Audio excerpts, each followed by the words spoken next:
And then I see the disinfectant where it knocks it out in a minute, 1 minute. And is there a way we can do something like that by injection inside or almost a cleaning? A lot happens in a week these days. That was exactly 1 week ago when President Trump talked up disinfectants, a dangerously ignorant statement that spawned days of controversy and government corrections.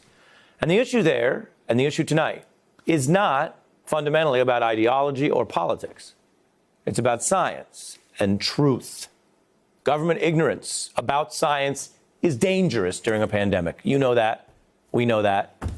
Maybe sometimes he doesn't know that. Today's problems are a long way from how presidents in both parties have tried to approach medical science, especially during crises. Here was President Obama in his very first inaugural address. We will restore science to its rightful place and wield technology's wonders to raise healthcare's quality and lower its cost. That was the asserted priority coming into office. He wanted people to know in the inaugural that science would matter, and he went on to take the restrictions that were on stem cell research and lift them. He went on to order federal agencies to maintain scientific integrity. He also joined the Paris Climate Accords, which he argued was a direct response to climate science. In fact, all the way back in 2010, it was Barack Obama who actually held the first ever White House science fair with students.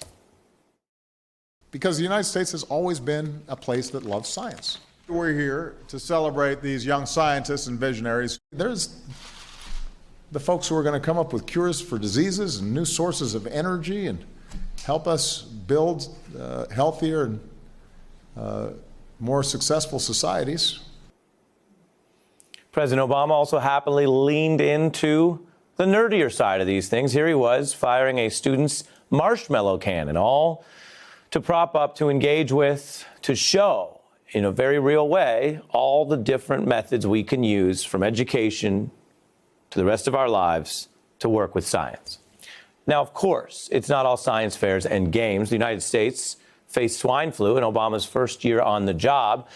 And because we think this is relevant now, we want to show you exactly how that president led the country during a scary time of infectious disease, stressing the approach of his administration would be scientists taking the lead.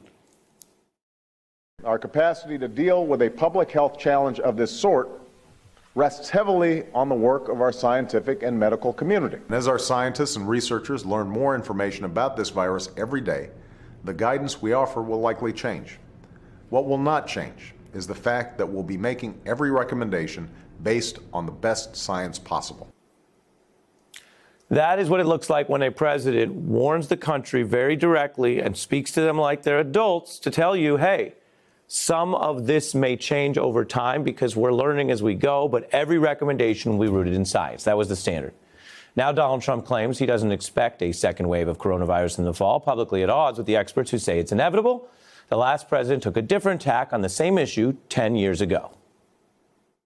We know that we usually get a second, larger wave of these flu viruses in the fall, and so response plans have been put in place across all levels of government.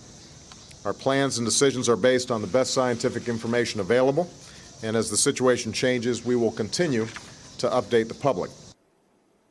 A president warning you the flu can come back rather than pretending it won't. Obama had a similar approach dealing with Ebola. And we have to be guided by the science. We have to be guided by the facts, not fear. He went on to make a public display meeting with a Dallas nurse who was recovering from Ebola and gave her a hug right there for the nation to see. If you go further back before the presidency, Senator Obama also discussed publicly his worries about the very kind of crisis we now face. Since coming to the Senate 6 months ago, one of the foreign policy and health issues I've focused on relates to the avian flu.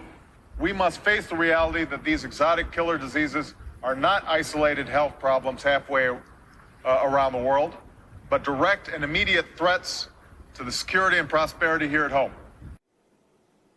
For all the talk about what you can predict and what you can be prepared for, it is instructive right now to look at which types of approaches work.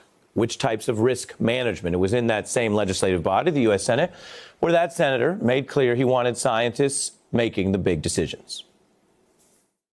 Who's going to be responsible for deciding that a quarantine in some circumstances is warranted? Do you think it would make sense to have yourself or Dr. Fauci or others, somebody who was saying, you know what, I am keeping track of all this stuff? I hope I can help. I know this has been obviously a back and forth confusing issue.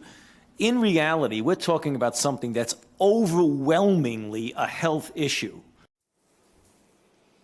We all know what we're dealing with right now. Back when Donald Trump was drawing Sharpie lines on a hurricane map, that was dangerous misinformation for those who were in the storm's path. That was part of the country. Now you can look at this and it's like we're drawing Sharpies all over the world map with the worst pandemic in a century, with potentially catastrophic life and death consequences. And you have questions about what happens to our safety when you have the misinformation coming directly from the White House, when you have scientists suppressed and basically ousted or sidelined because they disagreed with the president. None of that is supposed to be normal in the White House. Promoting science isn't just about providing resources, it's also about protecting free and open inquiry. It's about letting scientists like those who are here today do their jobs, free from manipulation or coercion, and listening to what they tell us, even when it's inconvenient, especially when it's inconvenient. It is about ensuring that scientific data is never distorted or concealed to serve a political agenda, and that we make scientific decisions based on facts, not ideology. Hey, I'm Ari Melber from MSNBC. You can see more of our videos right here, or better yet, subscribe to our YouTube channel below. You could have been anywhere in the world, but you're here with us, and we appreciate that.